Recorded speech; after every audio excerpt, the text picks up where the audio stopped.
Nicolas Vessure, bonjour. Bonjour. 152 millions d'euros ont été collectés en 2014 par le crowdfunding. C'est une somme qui a été multipliée par 2 par rapport à 2013. Comment l'expliquez-vous? Alors, pour plusieurs raisons. D'abord, c'est une tendance de fond qui se propage dans tous les grands pays, notamment occidentaux, qui est liée au développement d'Internet et de cette nouvelle forme de finance. Puis je crois qu'en 2014, il y a eu deux phénomènes qui ont accéléré la tendance en France. Le premier, c'est qu'il y a eu un encore plus fort encouragement, notamment de la part des pouvoirs publics, avec une nouvelle réglementation qui a cristallisé l'attention sur le secteur. Et puis, la naissance de nouvelles plateformes, notamment pour le prêt ou l'investissement auprès des entreprises, qui ont ajouté un deuxième étage, la fusée du crowdfunding, en complément de ce qui se faisait jusqu'à présent, surtout sur le monde associatif et culturel. On constate que 78% des prêts ont été accordés aux commerçants.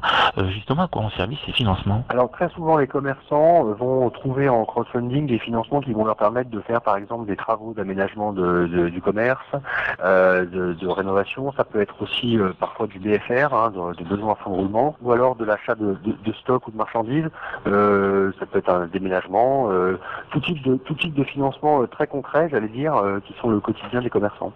Alors on voit qu'il y a beaucoup de financeurs. Qui est justement le profil de ces financeurs qui donnent de l'argent aux entrepreneurs?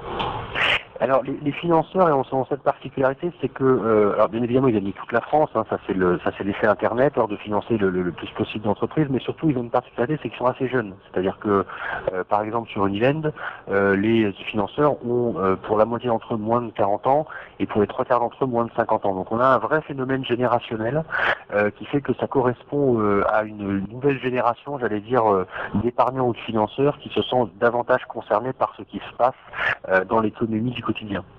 Est-ce que ces financeurs aident plusieurs projets? Oui, ils ont tendance à aider plusieurs projets, beaucoup de projets, et c'est d'ailleurs très important, c'est-à-dire que en fait, quand on prête ou quand on investit, il faut absolument répartir ses risques, le bon vieil adage populaire, ne pas mettre tous ses œufs dans le même panier, et donc il vaut mieux prêter, justement, 20 euros à 50 entreprises plutôt que 1000 euros à une seule, parce que c'est ce qui permet de répartir le risque que l'on prend en prêtant ou en investissant.